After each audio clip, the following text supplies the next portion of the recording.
I've also hit the recording button. And I've hit the go live button. Oh man, life's gonna be so much easier now that I don't need to open. Maybe I should do that also in the opening bit. Right? Quickly. I got give me a bunch of opening bits anymore. Especially because we're going to split up this main bit into possibly like 3 shows. Yeah, we know something like that. All right, We're good. we're good. It's Monday, February 7th, 2022. I'm Rim. I'm Scott. And this is Geek Nights. Tonight we talk about technological lock-in. All right, whenever you're ready. All right. So I had this problem with my computer, a ways back. Wait. I thought I'm the person who doesn't have problems with my computer. I've got to point out there was a recent conversation where we were playing some games with a friend of ours, and you were making a point that you never have computer problems, and somehow everyone else has computer problems. So Yep, because I'm going to describe this computer problem to you, and it's going to turn out that it was not actually a computer problem. it was in fact a failure of Scott. It was a failure of Microsoft. So I would not blame Microsoft, because all I will say is that I blame Microsoft. I knew that the thing you're about to describe happens. You didn't know this. Yes, I did. Know this. Because How did you know? the same thing happened to me once a long time ago, and it was an Xbox controller, and that's the default mapping. Anyway. So anyway, what was happening was when I opened the settings box in Windows 10 or 11, it was scrolling down automatically. And I would try to scroll up to get to the top of the window, and it would fight against me and scroll back down again. It was and it wasn't in any other app. You see, that is the one thing that was a little weird, because when I had this happen, it also affected my web browsers. Yeah. So only in the Windows settings app specifically. I even tried other Microsoft apps that use the same GUI framework, like Windows Store. Nope, they work just fine. It was only the settings app was scrolling down, and it was like someone else had an evil mouse plugged into my computer like a ghost, and was scrolling their mouse wheel down as hard as they could. I could fight against it a little bit, but not really. So I searched and I searched and I searched and I searched, and finally I found a person who was like, "Hey, do you have a gamepad plugged in?" And I'm like, I have a gamepad plugged in. And sure enough, if you have an HID USB gamepad plugged in, the Microsoft Windows settings app in Windows 10 and 11 responds to the gamepad. You can move around, you can select things, and the left and right triggers scroll up and down. And that means if you have your controller on your desk and something is bumping the right trigger, it's going to scroll down all the time. As soon as I unplugged the gamepad, everything was perfect.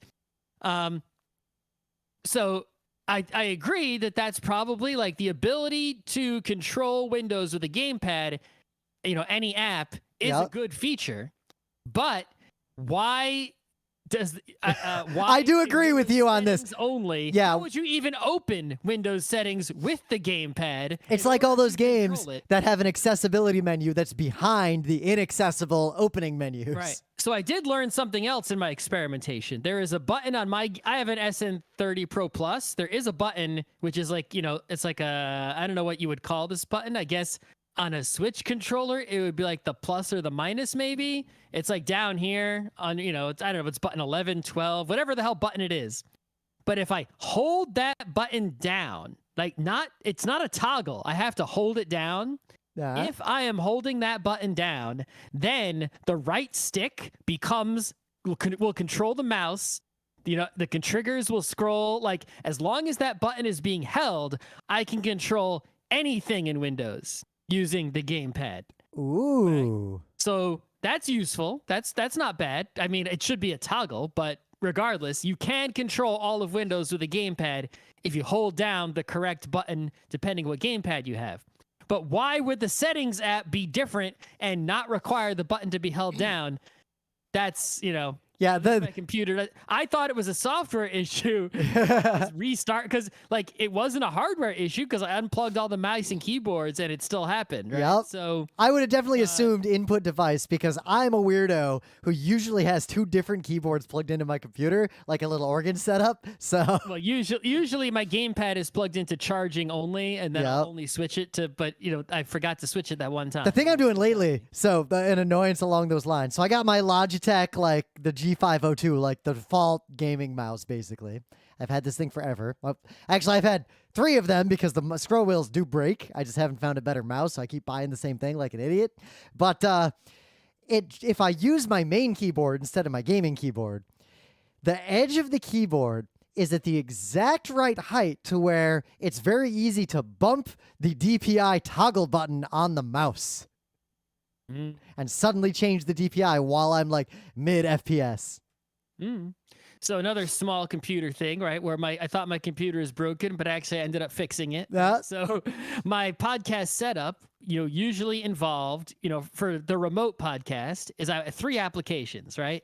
I have an audio interface, and the audio interface connects to the computer with a USB cable. It has 2 inputs, and it's also an output. It's basically a fancy sound card with XLR inputs, and it presents to the computer, right? Obviously 2 ASIO audio inputs that are both mono, and it presents to the computer a standard audio output for playing audio, and it presents to the computer an analog audio input that works like a normal Windows microphone would, right? And that's it.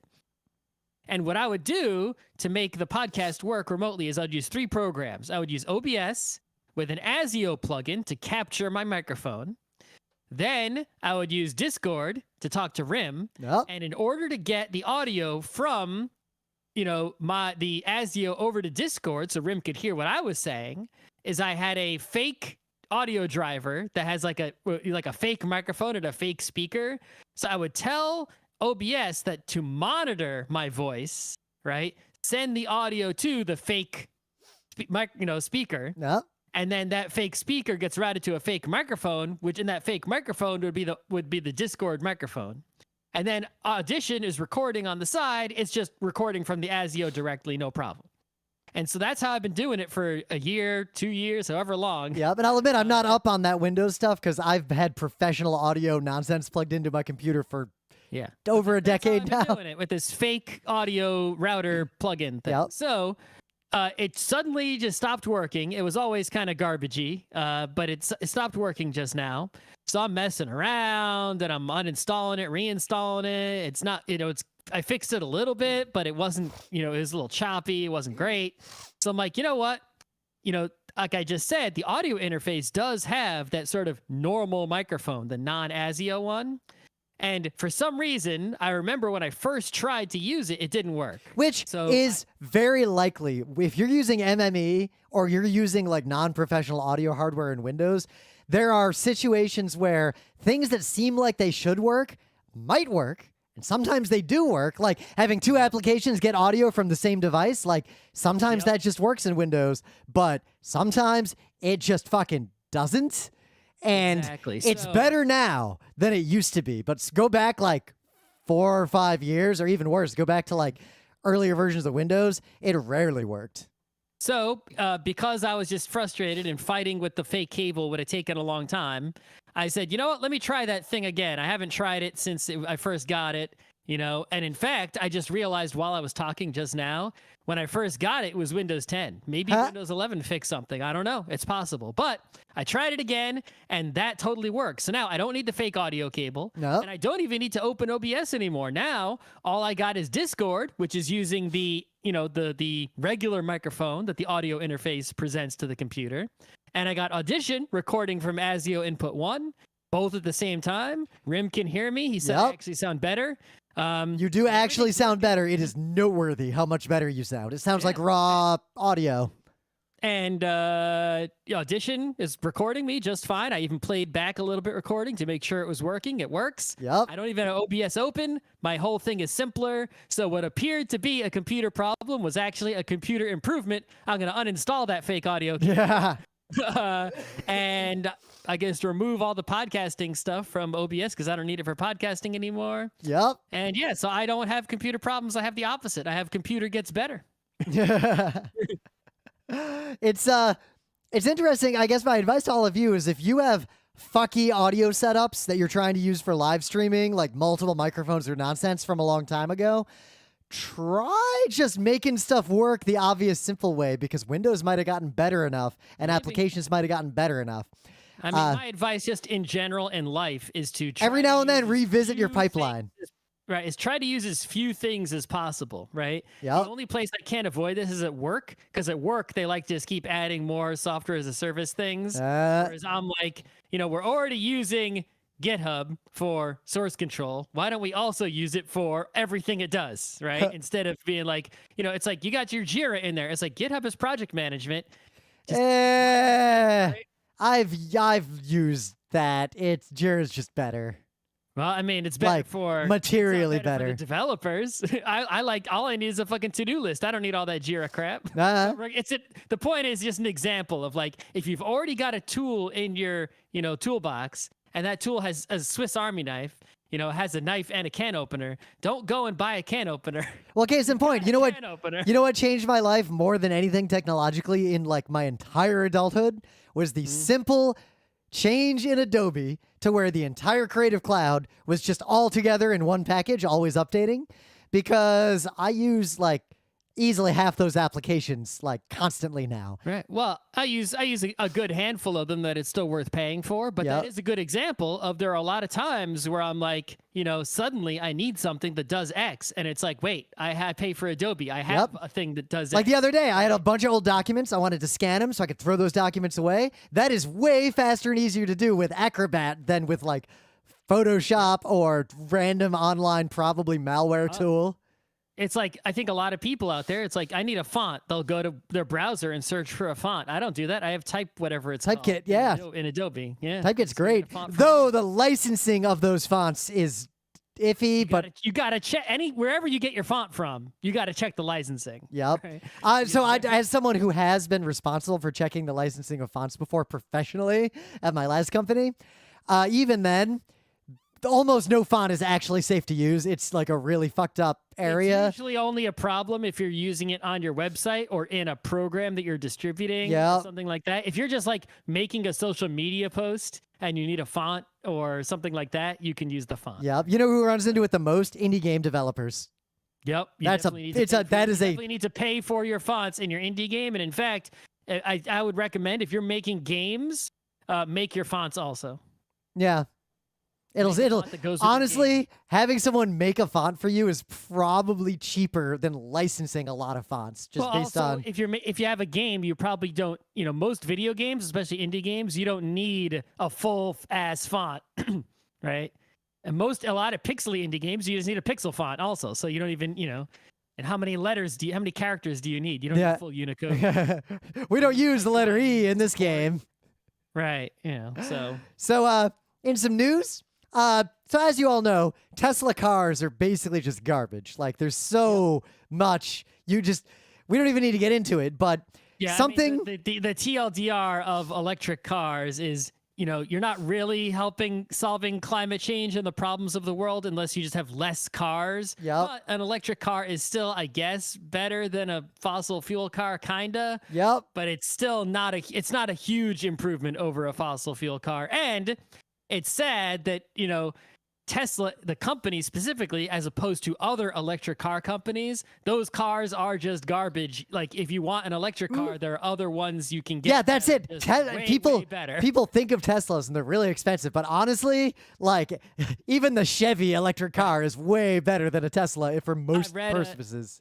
I read a thread on Twitter that I don't know if it's 100% true, but it feels true. And, all the evidence points to it being true. In that Tesla has a problem getting repeat customers. When someone buys a Tesla, the experience of owning one is so bad that they won't buy another one when the Tesla... Well, consider for a while that Reddit group about Teslas, it was people like... Basically, there was a huge number of posts of people who had the option of either accept the new Tesla they'd been waiting for like 7 months or more, but it has defects, and they can either sign off that they are willing to deal with those defects and get the car right now, or refuse it, which was their right, and maybe in 6 more months you'll get a Tesla. And they're basically like agreeing to take a like broken car because they're afraid of having to wait longer to get a working one. Yeah. That does not happen with any other goddamn car in America. Right. And they basically the person who was, their hypothesis, right? I guess that's the only thing. I read that same thread, so. Right. They posited that, when Tesla started, it was appealing to environmentally conscious people because it was an electric car, right? It was like, but now it can't get repeat customers. And that's why you see Elon Musk, right, rubbing elbows with more right-wing type people. They got that ridiculous Tesla truck nonsense, right? Because now they can't get repeat customers on the left, so they're going for a new audience of people they can get to be first-time customers. And then once that's exhausted, I guess they'll be done because they'll pull a Facebook. Yeah, they'll have to find new customers somewhere, or eventually make a car good enough that it would, grant a repeat buy. Yep. But anyway. It's similar. There was a thing actually I want to say for a future Monday, but there is some significant speculation that a material risk to Amazon is that they churn through warehouse workers in America so fast that they will run out of people who are willing to take that job in the first place. Yep. Because all the people who would take a job like that have already worked there and either been fired or quit in disgust or died. Yep. The person who made Trader Joe's, the grocery store, wrote a book recently. I didn't read the book. It's on my wish list, but there was some reviews of it. And basically the gist I got from the reviews was that dude isn't actually like nice or awesome or anything. He's just another greedy, rich capitalist guy like everyone else trying to run a business and make a lot of money. But he recognized that, look, better worker retention, not having to hire people, actually saves a fuck ton of money. Yep. And therefore, Trader Joe's treats its employees very well, right? And pays them well and tries to keep them. And it actually works. The guy was correct. And he's not doing it altruistically. Yeah. Right? He's just trying to make more money. It works. And that's sort of why, you go to Trader Joe's and like the employees are sort of like always, trying to talk to you and be nice and whatever. It's part of it is that they're trained to do that and in a creepy customer service way. But part of it is actually honestly that they like working there because they're treated well. Yep. And we see this throughout all of history. Any restaurant that does the thing, bit by bit during COVID, a bunch of restaurants were like trying to deal with the lack of staffing, and they pay a lot more and prices don't go up that much, but yet the service is better, the restaurant one's better, everyone's better off. Mechanism design says you make the rules of the game cause the outcomes you want, even if you can't trust the players. You gotta have rules that make sure that even the greediest, most unethical motherfucker running a company, it is in that person's best interest to treat their workers well. Yeah. The thing is, it is in their best interest to treat their work as well, and they still don't. It's a lot. Anyway, so what did Tesla do now? So there's a bunch of articles about this. I'll link to the Jalopnik article because it has the most insightful commentary. Site, so yeah, good. So someone discovered that newer Teslas, they have a really fancy seat that can move in a bunch of directions, like basically any modern car has. Almost every car has that nowadays. Yeah, Teslas are known for having features that Tesla owners make a big deal about that have literally existed in cars forever. So nothing new there. I remember the last time I was in a car where at least the driver's seat didn't have motors. Yep. The 2012 Chevy Cruze Eco that we have that was a gift has that. So, Does Mazda have that? I don't remember. Maybe. I forget. My Laser didn't, but my Laser didn't have power windows, so that was in the 90s. But anyway, so Tesla has this really fancy seat, and if you move the seat around too much, like too frequently, it'll start popping up warnings yelling at you to stop moving the seat around so much. And if you keep doing it, it'll actually lock you out. Quote, excessive use of seat track motor detected. Seat track motor unavailable due to excessive use. Wait 5 minutes and try to adjust your seat again. Well, that could make, it's like if they're trying to do it because they want to, reduce wear on the motor, that's a problem because other cars have similar motors and don't need to do that. Yep, well, that's the buried lead. The fundamental problem here is that kind of solution belies any idea of a reasonable problem that it is solving. Yep. So the second question is, well, is it because it's an electric car and that uses power and they don't want you to drain the battery because that's different than draining the battery in, your normal car, right? Yep. Normal car, we're idling it for like a half hour, mostly charges the battery. Right. So that could be true. But the point, someone brought up a really good point in our forum that you should join. Or was that our Discord? I think it was the forum. Might have been one of the places we talked to the listener. Yeah, it really opened my eyes, this comment. It was so insightful. They were like, listen, if you really were making an electric car to try to be eco-friendly, right, as your goal, and then wouldn't you remove things like power seats that are draining the battery? Yep. It's like a roll-up window is a lot more eco-friendly than a power window. And I was like, I mean, there's other downsides to a roll-up window, obviously, versus a power window, but if you terms of eco-friendliness, it's like, yeah, you want a car where you manually move the seat around, where you manually roll up the windows, right? Whereas few things use the battery as possible, right? You basically, have like even try to make your radio as efficient as you can. If you really wanted to be eco-friendly, you wouldn't have power steering, but that's a bit too far. Right? Also, that might arguably be a loss environmentally based on it could be the externalities of non-power steering. Yes, but the point is that, other things that are putting a drain on the battery, power, you would want no power sunroof, right? Yep. Right? So Tesla, while it is an electric car, forgetting the fact that the car is a piece of shit, if it was really trying to be eco-friendly, it wouldn't be having, no heated seats, right? You wouldn't be having that shit in there, right? All air, I guess some people argue about air conditioning. I guess it depends where you live. If you're in Canada, in most places, air conditioning is probably a net benefit to the environment, assuming the car is going to drive anyway, due to the danger of the heat in cars and the fact that windows tend to just absolutely wreck the efficiency. Exactly. Though older cars points to discuss about all the different electric features, but the general point is still really insightful that, look, if you were really trying to be eco-friendly, then you would examine every feature on the car. You would try to reduce weight and try to reduce power usage in all aspects of the car, not simply take a luxury car and just swap in a different power source. Well, that's actually you're now leaning green. That's a big, more common argument against electric cars recently, is that while there's the tire problem, which is its own problem, like we know about that problem, there is a secondary problem of they're so much heavier in general that now the meme is you're going to drive so many ton's worth of battery around powered by that battery just to get 4 pounds of groceries.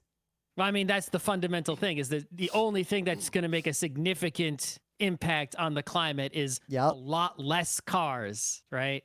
Yep. Even if that meant a lot more. What car it is. Even if that meant a lot more e-bikes and a lot more lithium-ion batteries to drive those e-bikes. E-bikes, especially the larger ones that are more accessible, they're possibly the most environmental possible way to get around for a normal person. The regular human-powered bicycle is still the most efficient transportation mechanism we've ever invented. Yep. So one of those, short of a barrel in a river. A barrel. I always said it was the bicycle, but actually the barrel in the river is more energy efficient than the bicycle. I mean, the most energy efficient is I already live on top of a cliff and I only have to go down once. You could never go home. Never go home. You can only go downhill the rest of your life. Ow, that could be a fun indie game. A game you can only go down. You can never gain. I gotta. Oregon Trail, you can only go west. Yeah. Oregon Trail should have had a "fuck it, we're heading back" option. It had the Dales. You go down the river on a raft. So yeah, a little more investigation into this, and we'll move on because you can read this article. But it talks about how some people are saying, well, they switched seat vendors, something. But people pointed out that the new supplier, Bros, who I'd never heard of. I don't know much about interior car manufacturing. So they make the seats for every goddamn car. But yet it appears only Teslas have these features around seat abuse metrics. Mm-hmm. So it's an interesting problem among many. My advice to you is do not under any circumstances buy a Tesla car. No, bad idea. So and try to buy less cars and drive less in general, even if your circumstances in life have you stuck in a car-centric place and you have no desire or will or ability to leave. Yep. Like I have a car now. It was a gift. I'm not going to like replace it with a better car. I'm just going to keep it as well maintained as I can and get the most use out of it possible. So Probably never own a car again. In some other huge news that honestly might over time become a game changer, Facebook stock collapsed like a huge amount, like a big deal amount. And there's a bunch of news in a cluster around it. But the key is that the reason for this seems to be twofold. On one hand, everybody seems to know that the metaverse is kind of a scam. But also, the real reason is that Facebook, for probably the first time, is seeing a decrease in accounts and a decrease in usage that they can't cover up anymore. People have seen this. There are people who called this right. Whoever they are, I definitely remember reading articles, years ago even, that made this call, and they were exactly right. And they talked about, other platforms, coming for Facebook, eating their lunch, right? TikTok is totally destroying, right? Instagram, right? It's like Facebook is not winning. Young people are not getting Facebook. It's just these old people are using it and their numbers are shrinking and they're getting older. They're not getting new people onto the platform. It's just like cable television. It's like if there's a money printing machine, but that money printing machine is running out of the only resource that it can use to print that money. Yep. Now, I thought Facebook, more recently, very recently, was making a play where they're paying a lot of money to hire like all the software engineers in the world. Yep. And therefore, it didn't matter, what business they did because, if we have all the software engineers working for us, we're the only ones who can make anything. And I personally know a terrifying number of people who I have lost from my own company or from other companies I've worked with. Like half the engineers I know outside of like our friend group have gone to Facebook over the last couple of years for these reasons. I think just today, they announced like the base pay, like maximum at Amazon was going up to like $350K and such. So the competition is coming through to sort of put a stop to that. And now the real thing that people have been talking about for, I guess, a year or two that has sort of come to pass is both Apple's increased privacy rules in the App Store, iPhones, iOS specifically, and GDPR in Europe are basically directly hammering Facebook's bottom line. If they can't collect as much data on users because of privacy controls imposed upon them by governments or, other companies, that they make less money because their money is having that data and selling that data. And I don't think they expected this. Yes, it finally is actually hurting them, right? They saw it coming, and now here it is. The ball dropped. Facebook is not doing well. I guess in some number of years, it will be a MySpace, as predicted. Yep. And it's always a matter of when. Like, cable TV is in the exact same boat right now. It still makes so much money that it's hard to convince a company that makes money in that space to pivot. And the way capitalism is, it's hard to even say what they could pivot to that would make as much money as the old thing. So there's this like deep, dark pattern of incentivization to keep milking that blood out of that stone until the last possible second. And then who cares what happens? Just bail. So this is honestly the beginning of the end. I suspect Facebook, like my gut feeling, I have no inside knowledge. I'm not a registered investment advisor. This is not investment advice. I know I say that a lot. I really have to say that or I can get in deep shit. But in my personal opinion, Facebook as a company had planned to pivot to something like Meta for a long time. Like they knew or Facebook. VR, yeah, they had to pivot to something that would attract young people, but also let them... They tried Facebook Gaming, they tried Facebook Marketplace. But also would let them spy on those young people. They needed to attract young people, let them spy on those young people, and monetize those young people. Yeah. And there's no other way to make money on young... not just Facebook, Meta, whatever, but any company, if you want to make money on young people... Right? Young people don't have a lot of fucking money unless their parents are rich or some shit, So the only way to make money off young people is to steal their data. Oh, Or, I'll back up a little they have. further. I'm going to go even worse because, If you try to know, sell young people a subscription, they don't pay for it. They'll pirate it or something, right? but even further, like, how do they make all their money now? Because of the ads that they can sell to older people based on all that data. Yep. But a lot of that ecosystem was bolstered by the number of daily users of Facebook, which is dropping. So I suspect Facebook expected one of these pivots to work and thought they had more time. And I think maybe COVID might have been a little bit of a factor here in that Facebook's user base dropped faster than they anticipated. They couldn't smooth it over, and now they're completely fucked. Right. Also, even if the meta, cyberspace, whatever plan works, it's so many years out before that would land. And you got this impression, part of the reason why they were hiring so hard for their metaverse shit, and part of why like blockchain and NFTs and all these other things are there. There's two things going on. On one hand, I think that was Facebook. Someone inside definitely knew this was coming, and they were aggressively trying to accelerate their metaverse plans, probably before they were ready.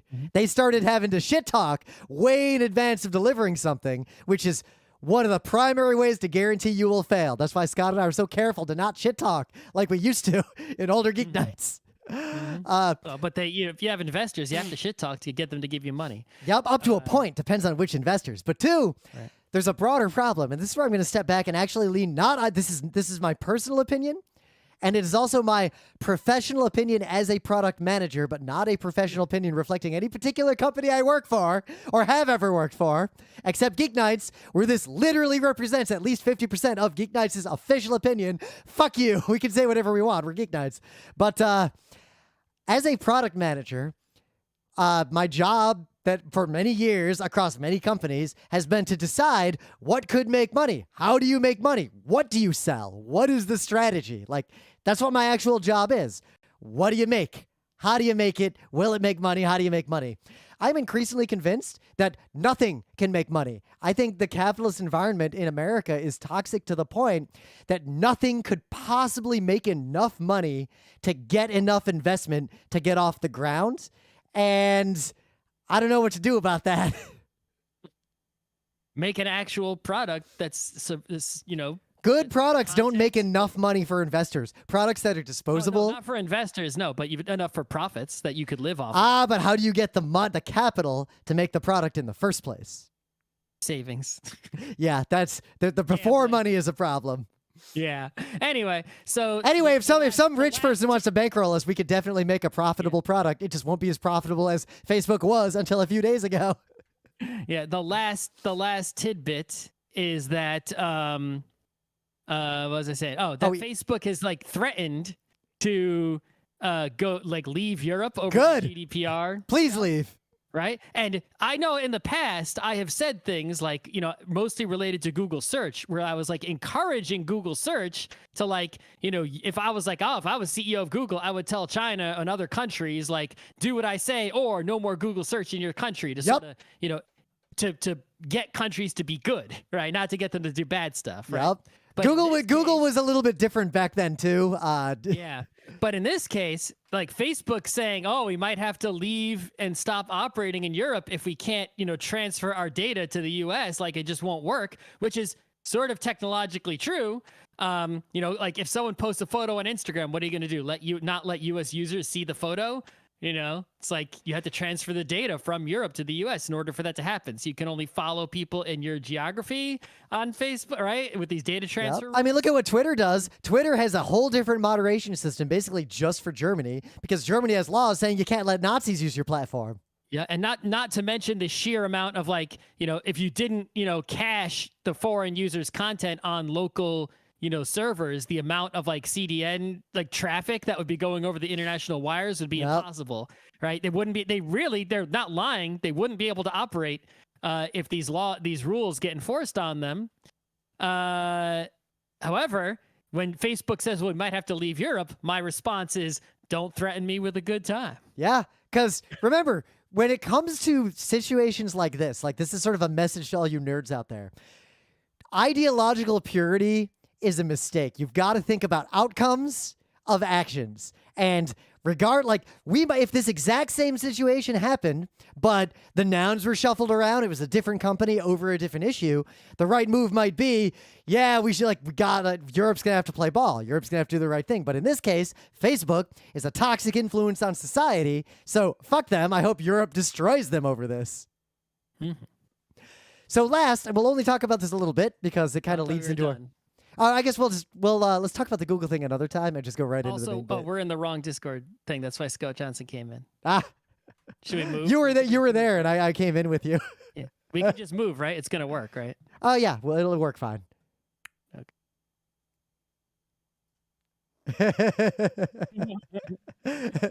They both start with G. Yeah, I just clicked on the one you were in. Yeah. You got to send your video to me again. I do like that safety mechanism of Discord. If you jump channels, it's like, yeah, you should share your video again just in case you don't realize you're still sharing. Obvious. It's obvious. Yeah. Yep. All right. But yeah, we can save the Google thing for another time now because we got plenty long. Put a little marker here. Well, we could even talk about it in the main vid. Yeah. Those news ended up being juicier than we thought, so. Yeah, some tangents, though. Yep. But anyway, things of the day. This is just a little thing, but I think, literally a little thing, but I think you should appreciate it. There is an individual who has saved uncountable human lives, and that it's hard to say exactly how many lives Magawa saved. But Magawa is a little rat.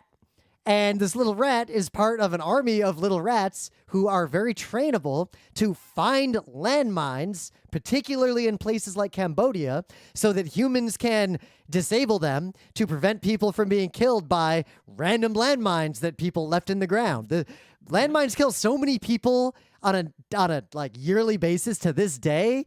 It is terrifying, and it's barely talked about in countries like the United States. It's not talked about often, but every time landmines come up. Oh, the U.S. still has not signed that treaty, last I checked. That's true. We are one of the only countries on Earth that reserves the right to use landmines still. Yep. But the thing that I think about a lot that I've never heard other people talk about is that there are places in the world, two that come to mind for me are obviously between North and South Korea and the DMZ, and also in Israel, like in the Golan Heights, the border between Israel and Lebanon, and places like that in the world they're not places like Cambodia where people are just living and there used to be landmines from a previous war, so people step on them. They're places where landmines are actively being used for a current, conflict, right, on purpose. But if at some point in the future there is a resolution to that conflict, right, you're going to need to get these mice out there, right? Yeah. Because the landmines are there. What are you going to do?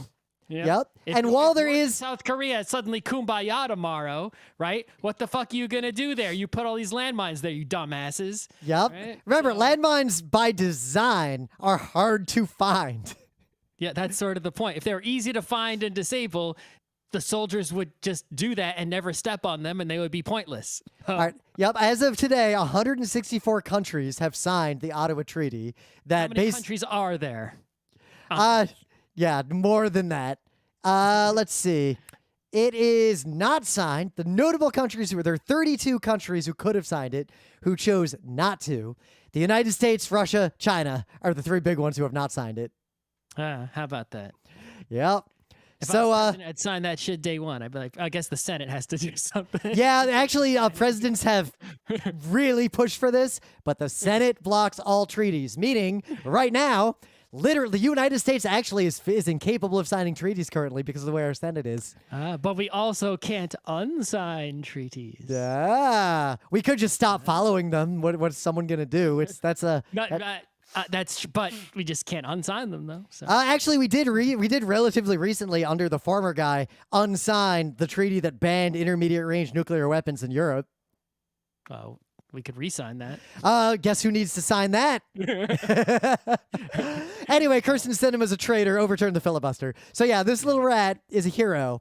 And in general, I think there is a very important future for humanity where we have animals that we take good care of and we train and collaborate with who basically do jobs for us. Imagine rats pulling fiber through tunnels. Imagine crows like looking for lost electronics and bringing them to a central place. Like, I think the people who are currently making police robots should make landmine finding robots instead, and not make landmine planting robots. yeah. Do that. You realize though the company that what if I was the company who is making the landmine placing robots, I have also made the landmine finding robot, and it is way more expensive than the landmine placing robot.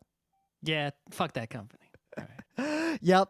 So look at this little rat, little hero dude. All right. So my thing of the day: nerds love swords. There's plenty of sword nerds out there. I am very grateful that I only own one sword. There was a and there's an exact for us non-sword nerds, but who are still nerds. They still love a sword. Oh yeah. Come on, fucking sword. Show me the faux hammer, and I am just all about that.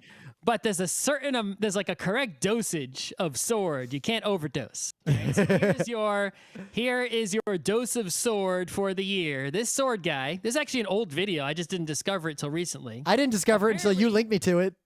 Yeah, there's a hot topic in the sword community that I was unaware of, so it's hot to me. I guess it might have been hot to sword people long ago, is that when you watch movies and TV shows, especially fantasy ones where swords are involved, you often see people carrying swords strapped to their back. Many anime are guilty of this, for sure. Usually it's someone with a big-ass claymore, right? And, you've seen this, a sword on your back, right? And in fantasy, you see people draw the sword from their back or put it back into the sheath that's on their back.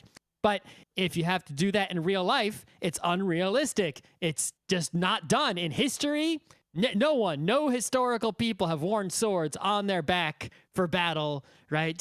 In any country, right, where swords were used, swords were not put in a sheath on the back. It was on the hip or on the horse. Or I'm sure some sword nerd is going to point out some very specific exception we don't know about. We're not in the sword community. The sword guy in this video said it wasn't done historically, so I'm going. This is sword guy knowledge. Well, I guess I am simply in beforeing things like non-accessible transport, like you're carrying the claymore a long distance. That I knew. This is something I just learned from my one dose of sword. Okay. I've seen this short sword guy before, so I do trust him a significant amount. Yeah. I've seen other videos of his. In this video, this sword guy, you can fast forward through most of the video, just get to the good part. But the point is, he made just to prove that it was a thing, he constructed out of wood a back sword, sheath / scabbard, whatever the difference is. I don't know. I'm not a sword guy, right? That has like a slit on the side so that it's somewhat, I guess practical. It's way good. It's kind of funny to watch the times he tries to put the sword back in there and fails at it. But once he gets the hang of it, he's like, you know what? This kind of works. Yeah. The main advantage I see in sword on the back is simply that just you can carry more weight on your back. And if you have a big, heavy sword, it's more comfortable, right? Well, I don't think you were necessarily like. It comes down to what are you using this sword for? There was only a very... I'm assuming you're walking a long distance with the sword and you don't have a horse, right? But in that case, well, it's probably like in the pack or like there's other ways to transport that kind of thing. Not if it's a big ass fucking, No, I mean like there's pack mules, there's camp followers, there's all sorts of nonsense. I guess what I'm getting at is the era where people wore swords around was pretty short and mostly just dipshits during very brief parts of history in particular cities. I guess in Japan they carried swords around, but those were lighter, smaller swords, and they never carried them on the back. Yeah, I'm thinking mostly of European dipshits dueling with each other during like certain parts of the Renaissance. Not nearly as long as a lot of sword guys like to think. A little foil, like a little light sword, so who needs to carry that on your back, right?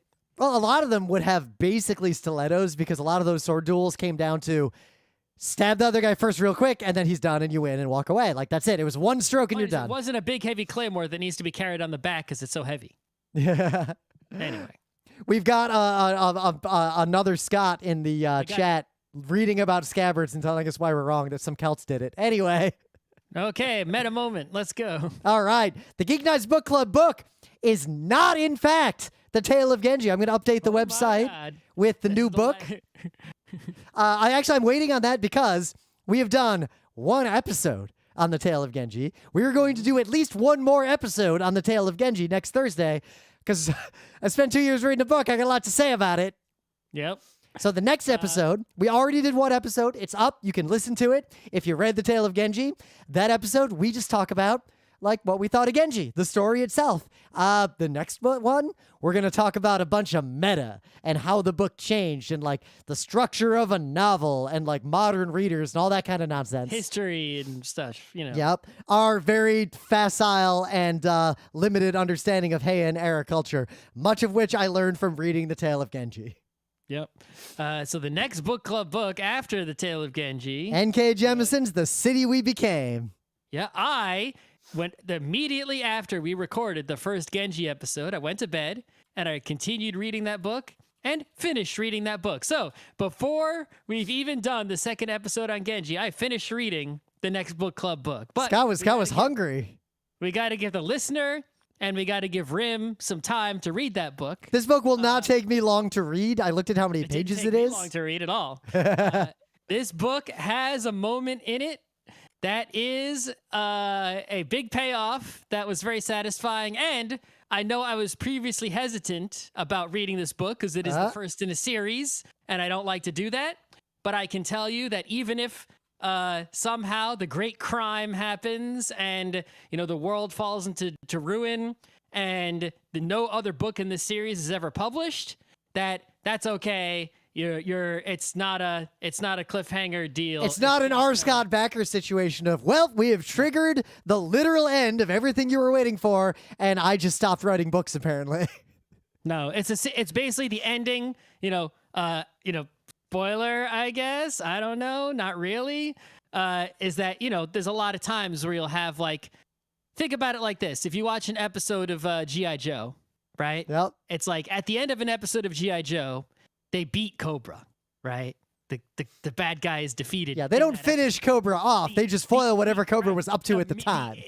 Right, exactly. The current conflict is resolved, but the greater conflict is just still out there. Yeah. And that is how this book goes, being the first in a series, is that this book completely resolves itself as much as the episode of any TV show would resolve itself, but the greater, larger setting still has a greater unresolved conflict that allows for further books, but does not put you in suspense, so you don't need to wait for book 2 to be published. I was wrong. You can just read book 1 right now, and you should. The listener just said, and I quote, "This is a very Geek Nights book." It is an extremely Geek Nights book. It is like an amazing book. It was as good as I expected it to be, perhaps even better. I can't get over that payoff moment. It was like maybe... I'll tease you with the genre that it is listed under is urban fantasy, and I'll just leave it at that. The payoff might even be better than What Do You See? It's like, it's such a payoff. So, yeah, that's all I got to say. So yeah, let's get right into it. With otherwise no cons coming up. If me and or Scott are at PAX East, very likely it'll be for just one day, maybe just to do a panel and hang out for a day. It's unlikely I will be at PAX East for the entirety of a PAX East, just considering everything. But stay tuned on that. It's very likely there'll be at least one Geek Nights panel there, but it might be like PAX Unplugged, where it's just me by myself. Depends on how Scott's feeling and how everything is shaping up. We can't really say. I'll decide to go at the last second. We'll see what goes on. Yeah, and same thing like Unplugged. Like it's pretty easy to go to a con like that at the last second, unless we're all in. And I can't imagine if we don't go to PAX Unplugged 2022. That's real sad. Yeah, I'm really hoping by the time the next PAX Unplugged happens, we can go to a convention. 2022. I would like to go to conventions, not have to wear a mask, because it's safe, not because we've given up. Exactly. So, otherwise, we're working on some panels and stuff. Scott's working on the website. Like, keep following us on the internets. Oh, I should do that, shouldn't I? Yep. I mean, we got time. There's no immediate rush. I got some other things I'm working on. I'm working on I was working on a panel. Not for a con, just for me. But I paused that because I'm working on something far more powerful. Scott knows about it. A good friend of ours knows about it. No one else knows what I'm working on. Good Lord, do I have some things to say. I found... Okay, let's go on with the show here. So, technological lock-in. What are we talking about? Imagine, say, you made a podcast, and you put that podcast up on a platform. Let's say Libsyn. It happened to be one of many platforms that would host your podcast forever with all the backlog with reasonable prices. So let's say you and your friend, let's call him just, I don't know, Scort, and together, you do this. All right. Fast forward 10, 20 years. All the other platforms that offered this stuff don't exist anymore. The one you're using happens to still exist. And actually, if I was starting a podcast today, there are actually a lot of really good platforms besides Libsyn. But that is true. We're locked in. I mean, we did start GeekNights like before there were platforms that did there weren't podcasting. Any choices back then, yeah. Like not a lot of good ones anyway. Yep. Also, we have a terrifying backlog that's all free on the internet. It's all there. So if Libsyn one day came to us and said, hey, we're shutting down at the end of this year, the amount of hassle and headache and pain that would cause me and Scort personally, theoretically, would be unimaginable. Right. And because of the whenever something like this happens, there are always going to be these technological details so that, you're locked in, right? If there isn't a technological hangup of some kind with regards to transitioning away from the platform, then there is no lock-in. You could just move at any time, right? So, like, if you just have some sort of, Google Docs equivalent platform, right? Google Docs, right? But they store all your documents in text format or, some open format. Well, there's no lock-in. If they shut down, you have all your documents in this open format. You could just take them all to somewhere else, and you're as good as when you started. You didn't lose, you're not stuck, right? There's always some technological hang-up that makes it painful, difficult, or impossible to move without sacrificing something. So like in the case of Libsyn, if we were to move off of Libsyn, right, there would be a hassle, re-upload all our MP3s somewhere else. We could get around that. Well, already that presents a problem because a lot of places have a rolling window of how much you can upload. We would have to negotiate. We could get around it somehow, but it would be a hassle. But it would require negotiation and possibly paying extra money.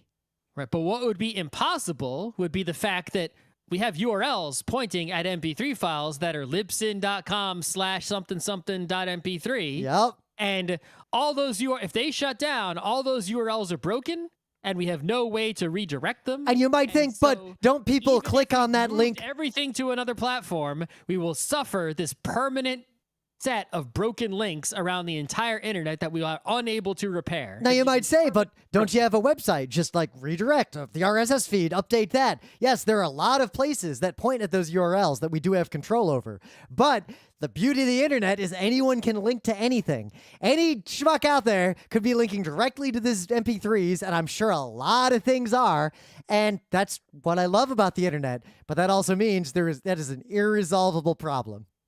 Right. It also means that the company that runs that platform that is locking you in, right, has some hold on you, right? It's like Libsyn raises prices.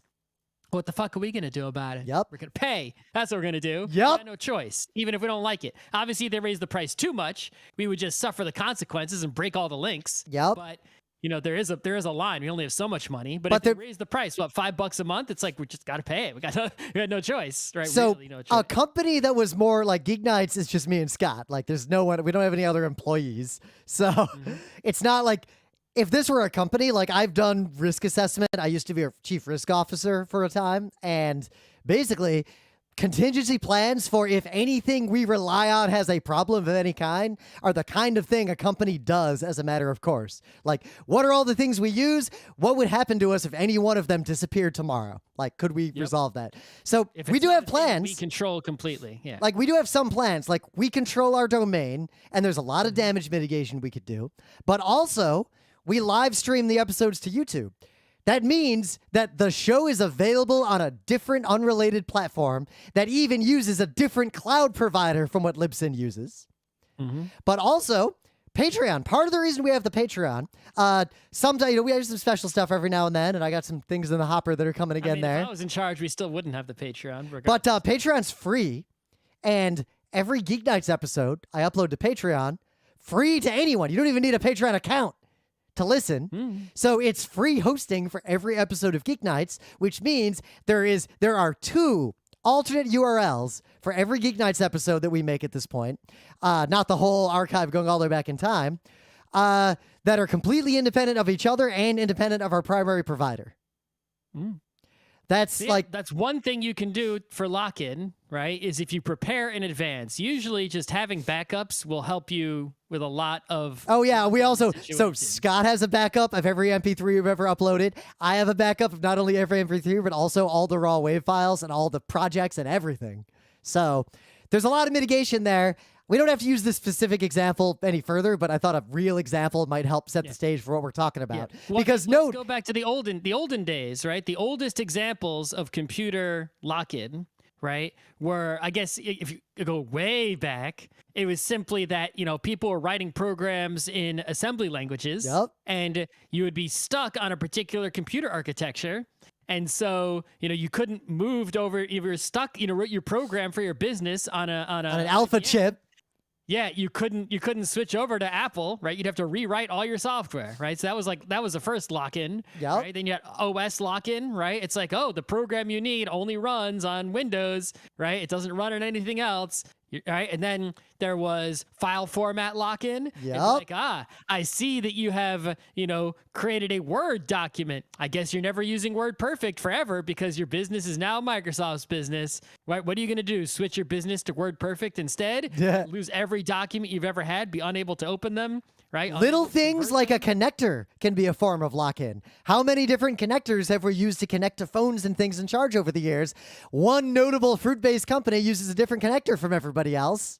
Yep, guess you're buying lightning cables now. Yep. Right?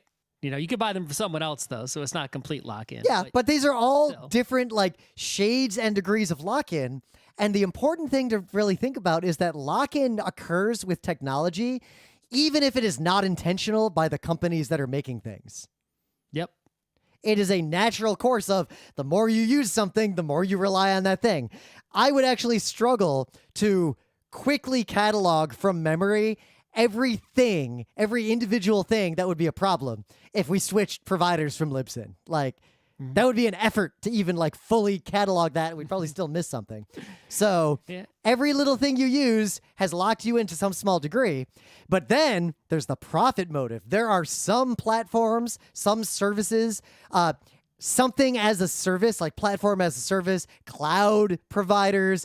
They have other forms of lock-in where there is an incentive for them to make sure that you build things that will only work on their platform on purpose. Yep. It's like, when Amazon Web Services first came about, right? The first service they had was EC2, which is literally just run servers. Well, I guess before that they had Mechanical Turk and S3, but EC2 was like when they first started for real. There were some lesser known services that I actually used in the early days. Anyway, but there weren't that many. Now there's too many, no one knows them all. Yep. But EC2 is just run a Linux server, so it wasn't really, you weren't locked in if you used that, right? You could just switch over to, any other hosting provider. In fact, in that era, you know what I used Amazon EC2 for primarily? To get out of the lock-in of the one expensive data center I was paying for all the servers. So it's like, we're going to move all this to Amazon. It's way cheaper. Fuck you. Right.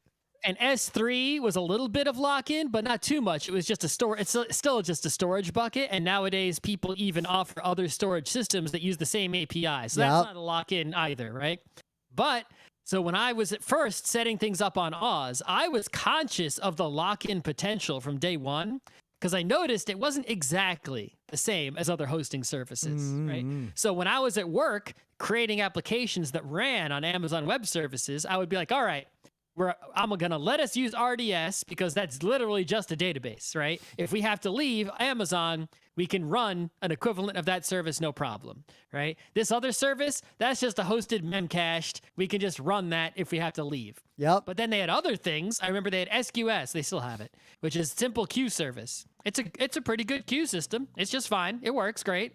But I was like, look, if we leave Amazon and we got our software written to use SQS. We're gonna have to rewrite all that part of the software to instead use a different queue, like RabbitMQ or some kind of. And any of you who have ever worked in enterprise are immediately thinking about what happens when you try to migrate a middleware bus in a company. Right. So it wouldn't be, a huge effort considering the size of the software, but it would still be like a pain in the butt. And you'd have to, you would need a software engineer or you'd just be broken. Right. And it's like, well, I think it's more important for us to not be stuck with Amazon and be able to go to any provider we want if we find lower prices, better service, etc. Right? Better, so. But then you're trading off the efficiency, instead using Amazon. SQS, I used RabbitMQ, and I was like, there, now we can, we're good to go. But then depending on how you implement that kind of thing, you often lose efficiency in that some of these platforms have like the way Lambda works on Amazon is really cool. And depending on your application, you can, Lambda, you can scale up like massively parallel simple computations infinitely pretty cheaply, but you're pretty much going to build that around Amazon. Each one takes less than 15 minutes. Yep. I mean, my use cases for that are things that take less than a second. So yeah, usually, yeah. Yeah, I feel like if you think you're gonna have a quote long running Lambda on Amazon, you are using the wrong solution. That's not what it's for. But then there's another kind of lock-in that is the platform or walled garden that has lock-in on purpose. Certain kinds of app stores, certain kinds of gaming. We did a show about walled gardens talking about all these specifically. Right? The Nintendo Switch. You bought books on Kindle. I guess you're a Kindle person now. Right? Yep. I bought a bunch of Amazon apps. I bought a bunch of Android apps. Guess what? I don't have on my iPhone. Thankfully, I don't need or miss any of those old apps, except one. I do miss one of them, to the point that I might try to remake that app, basically. Good luck. But that is a little more nefarious and interesting in one way, because those kinds of places, and we're being very generic here because there's a lot of flavors of this.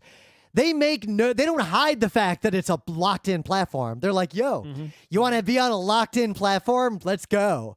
But so you kind of go into it eyes open. Benefits of getting locked in, right? Yeah. As long as they don't shut it down or ruin it. It's often like everything integrates well, right? It's like when something's open, it usually has to have lots of integrations and be flexible and whatnot. And there's less money coming in from being locked in. So here's an example. There is almost no reason on earth for anyone who makes PC games to bother making a Mac port, like an iOS port. Well, iOS port, you make a lot of money. Depending on the kind of game, would it be worth the effort? Game, sure. Compared to the audience, considering that the audience of PC gamers is for certain types of games, primarily on gaming PCs, at least for now. Mm-hmm. But hey, you bought a game on Steam, right? I guess you're a Steam user now forever, right? You're going to buy more games. You're going to buy them on Steam. If you buy a game on GOG, you could download that game and just have it, and you could uninstall GOG and never use them again. Yep. And notice they're not doing so well. Yep. GOG is not killing it. They're not they're struggling because like I said earlier, it's hard to make money doing anything. Yep. So, and this is all like, we're not even casting a moral judgment. Lock-in is, in some cases, a plan to make money. In some cases, the natural way a certain kind of ecosystem could work. In some cases, just an affordance of the physicality of a thing, or just an externality of the fact that you are using anything to do anything. So we're not casting like a moral judgment. Capitalism. Yep. I have a Steam account. Do it. They have it's capitalism. They have to. They have no choice. Yep. I have a Steam account. Most of the games I buy are on that Steam account. I also have a Nintendo account. Bunch of games are on that. I have a GOG account. I bought a bunch of stuff from there. I have the Epic Game Store. I have exactly one game installed. So I don't have the last one. Yeah, you should. Fortnite's real fun. I mean, I would if I didn't have to have another store. I mean, you could install it just to play it long enough to do a review, and then you could just delete it. It doesn't do much other than play Fortnite. I don't trust it. You don't trust it. All I'm saying is, all I'm saying is my computer only gets better. Right? All I'm saying is I would love to see you play Fortnite once after having experienced PUBG again in recent memory. Let's go play some Fortnite at like PAX or something, and we can use, not on my computer. Okay. Anyway, I'll probably play some Fortnite tonight. Maybe I guess maybe I could do the Switch one, but I really don't want to play with the game. Also, if you play the Switch one, it fucks us up because they separate mouse and keyboard people from controller people. Like, if you put the game in first-person mode, you can't play third person and vice versa, because otherwise, people who play in third person just lose. They know, like the thing. That's the one thing nerds get mad about. Talk about lock-in. If you ever play a first-person shooter with a mouse and keyboard, and you like get used to that, and you go try to play a like serious first-person shooter, you've locked your own brain in some senses. Mm-hmm.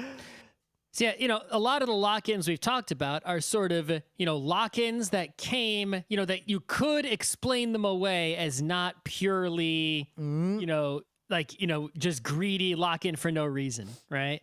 It's like, yeah, we made this special queuing service, but look, it integrates and it's all, like we made this because it's easier for everyone to use to get them to use Amazon more. As opposed to just using an existing off-the-shelf one. That we couldn't make that integrate with our stuff on the back end. So in most product management frameworks, not even the recent stuff I've been trained on, but so it's front of memory, but just like my entire life in this discipline as a career, stickiness is one of the core competencies that you are always told to treat as an asset. Nobody talks about any of the externalities of that other than that is one attribute of many of a product, and the more stickiness it has, the better product it is from a purely cynical capitalist perspective. Yeah. But what the real evil ones are the ones where the stickiness doesn't come as any benefit other than the stickiness, right? Yep. So the best example are like the DRMs. Yep. Notably like the John Deere tractor repair DRM. Right, that's currently the government is actually doing an okay job. Or all the stuff that made it hard for so long to get codes out of cars and parse those codes. Yep. Or, for example, PSD files are a good example, right? So it's like, yeah, okay, they made a proprietary file format that they can keep changing the specs on because they need Photoshop to, they want to add features to Photoshop. They need to add features to PSD files, right? So if it was some, open format that anyone could modify, then it's like, well, now, but what they could do is they could still publish a spec for PSD files, right? And allow other people to at least read and write them. And, even if it wasn't an open spec that other people could contribute to, they could still, let other people read and write PSD files and thus not lock you into Photoshop so hard. But they don't because they want to lock you into Photoshop so hard. Yep. Once you've made a PSD file, you need Photoshop to read that file. You have to keep paying the subscription forever, right? Yep. Or you'll never see what's in that file ever again unless someone with Photoshop opens it for you. The enterprise, government, and B2B type sectors are where lock-in as a strategy is like common and super on purpose. Like that is a place you will see that more than anywhere else probably. Yeah, I mean, companies invest a lot into customer acquisition. The more lock-in they can do, especially if it's technological type lock-in, saves them money on not losing customers. Right? Yep. You get a customer, good, they're set. All right, we don't have to worry about customer service. We don't got to spend less money there, spend less money everywhere else, right? You just have to acquire customers and lock them in. Not only do you keep getting money from that customer, but you save a lot of money in all the other areas of your business because they're stuck with you. They got no choice. Yep. But in that case, even if it isn't intentional by a vendor, many vendors are doing it on purpose for real. It's their main strategy. Get people using your thing, keep you in the ecosystem forever. Now you can literally never leave. And in fact, they're such a critical business partner. Some of these smaller something as a service startups, I suspect their goal is to become so indispensable that their biggest customers fight over who buys them. Yep. So the last kind of lock-in, we'll end the show here, right? The last kind of lock-in is the not quite technological lock-in, right? It's like you could leave, right? There's nothing really stopping you from leaving. It's a purely money audience lock-in, right? So if you are a restaurant and you want to go off of Grubhub, if you are a nerd making art and you want to stop using Kickstarter. It's like you're not stuck with them at all. There is nothing technological forcing you to stay with Grubhub or to stay with Kickstarter. In fact, their platform gets worse. Selling your or to keep selling your books on Amazon if you're an author. You could easily just no problem sell your book somewhere else, sell your art somewhere else, use a different crowdfunding platform. No technological lock-in whatsoever. But they have this audience, and you look at your numbers and you say, well, my last project, half the money came from Kickstarter backers. If I go to some other platform, Indiegogo, GameFound, whatever, just do a pre-order on itch.io or my own shopping site or whatever, how much of that 50% am I going to lose? If I take my restaurant off of Grubhub and I'm only listed on, Seamless is Grubhub, so not there either, right? On Chow Now and my own website, and obviously my storefront itself physically, right? How many customers are gonna order dinner somewhere else because they just go to Grubhub and then search for food? Yep. Will that ruin my restaurant? Am I therefore now stuck with Grubhub, even though for no technological reason? And the answer is often yes, because honestly, there's a barrier to entry there as well. If you don't use Grubhub, how are you going to accept online orders? Seamless is just as bad. Like, they're basically the same, except there's less restaurants. They're the same company. They're literally the same thing. They're weirdly still separate, like website-wise. I think it's because there are some people. I think it's simply a branding thing. I think it's 100% the same thing on the back end, but I think some people, it's like, on the customer side, are like, oh, I'll go to Seamless, and they don't want to do a Grubhub is now Seamless or a Seamless is now Grubhub campaign. Right, they'd rather just. But there's also a barrier to entry of ship the same white label app with two things on it, right? What are you gonna use? Like, there aren't that many other players in that space, and even if you use one of them, there's a Caviar, Chow Now. But if you want to use one of those, you're gonna be one of like the 4 restaurants in your town on it, and no one uses it. Yep. Or the only way you can make your own direct order site, and I've largely given up on that. I have really tried to not use Grubhub for restaurants I like. Several restaurants in our neighborhood, like even Taco Man, has a direct order on their website. Didn't fucking work. I tried it twice. Like, the guy couldn't find our house. Couldn't read the address. Has on their site and integrated, they have an order thing it's not first party. It's like they're paying a third party for that to go there. And I try to use that, but the technology of it is so shitty. Yep. The restaurant is like, yeah, sometimes if you use that one, it doesn't print out and like properly on our side. And it's like, the Grubhub one, because it's so big and ubiquitous, not only does it bring in more customers for the restaurant, but it works properly because it's got a huge engineering staff behind it. Yep. But that huge engineering staff and that, like, even if they're not a monopoly, there's plenty of competitors in the space, sort of. It's moot because the cost to build something good enough to work as well as the user interface of Grubhub already works means you'll never make enough money to recoup that investment. Yep. But it's actually good, in New York City specifically, they are, we have some laws coming in or already out that are like, putting the hammer down on Grubhub to force them to be less evil so you can be less morally upset. I mean, the right way to go in New York City. The right way to go in New York City, that's exactly the kind of thing I'd like to see a municipal public option for. Yeah. Imagine there's food.nyc literally was just a New York City Grubhub equivalent that is sponsored by the city.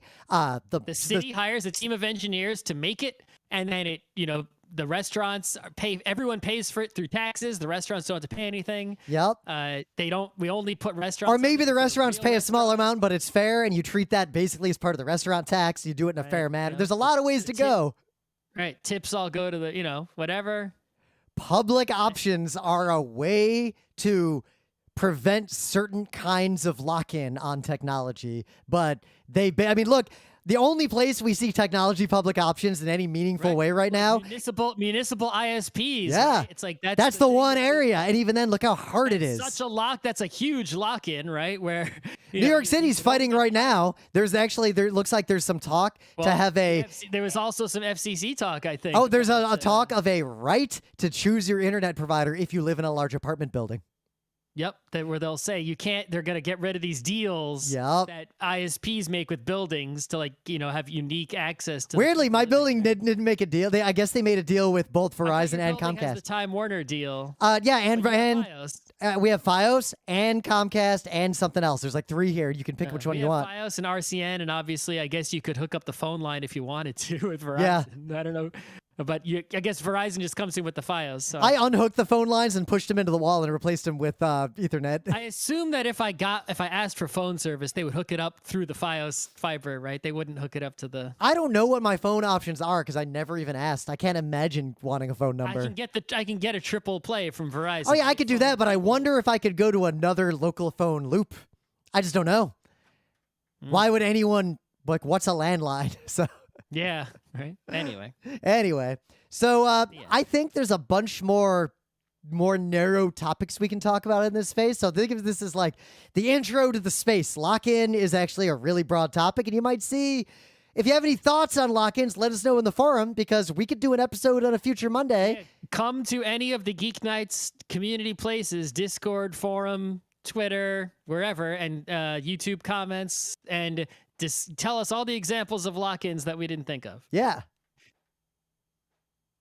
And